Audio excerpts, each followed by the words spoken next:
নমস্কাৰ ছাত্ৰ ছাত্ৰীসকল 2022 বৰ্ষত কোন সকলে আনন্দৰাম বৰুৱা এৱাৰ্ড তথা লেপটপ লাভ কৰিব অতীতৰে পৰা কোন সকল ছাত্ৰ ছাত্ৰীয়ে এই লেপটপ পাই আহিছে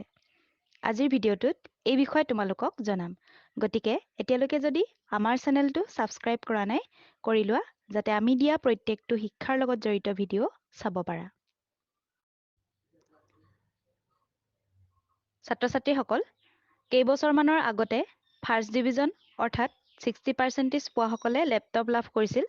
কিন্তু 2017 চনত 60%ৰ পৰা 75%লৈ বৃদ্ধি কৰিলে অৰ্থাৎ 2017 চনৰ পৰা 75% বা নম্বৰ হিচাপে মুঠ 450 নম্বৰ পোৱা সকলক লেপটপ প্ৰদান কৰি আহিছে যদিও 2020 চনত কোভিড-19ৰ বাবে লেপটপৰ সলনি 20,000 টকাকৈ প্ৰদান কৰিছিল তাৰ পিছত 2021 চনত কোভিড-19ৰ বাবে Hslc পৰীক্ষা অনুষ্ঠিত নকৰি বহু সংখ্যক ছাত্ৰ ছাত্ৰীকে পাছ কৰাই দিলে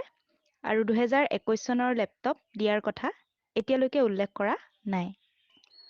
এইবাৰ যিহেতু Hslc এক্সাম অনুষ্ঠিত কৰিছে গতিকে এইবাৰ নিশ্চয় আনন্দৰাম এৱাৰ্ড প্ৰদান কৰিব আজিৰ ভিডিঅ'টো আছিল ইমানেই